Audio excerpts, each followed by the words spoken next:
Welcome to our channel. Today we how to protect your mental well-being with calm step by step clearly.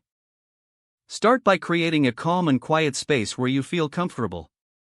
Find a place where you won't be disturbed. Take a few deep breaths to center yourself. Open the Calm app on your device. Begin with a mindfulness exercise. Select a guided meditation that resonates with you. Listen attentively to the instructions. Allow yourself to relax as you focus on your breath. Engage with the calming sounds or music offered in the app. Consider practicing gratitude by reflecting on positive aspects of your life. Explore the Sleep Stories feature for relaxation before bedtime. Integrate brief breathing exercises throughout your day to reduce stress. Make a habit of logging your feelings using the mood tracker.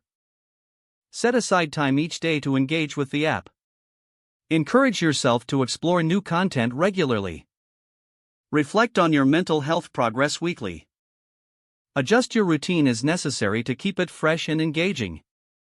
Remember that consistency is key to building mental resilience.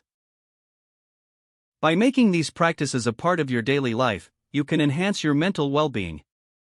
If the page does not load, refresh the browser or try again in a private or incognito window.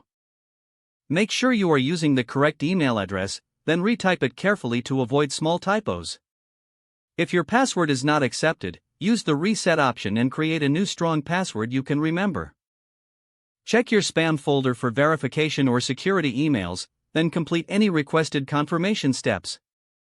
Enable two-factor authentication if available to improve account security and reduce unauthorized access risk. After signing in, review your profile details so your contact information and settings are accurate and current. If you see an error message, note it down and try again after restarting your device and internet connection. Log out when you finish, especially on shared devices, to keep your account and payment information secure.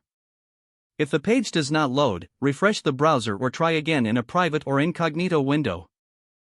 Don't forget to like this video and subscribe to our channel for more step-by-step tech guides.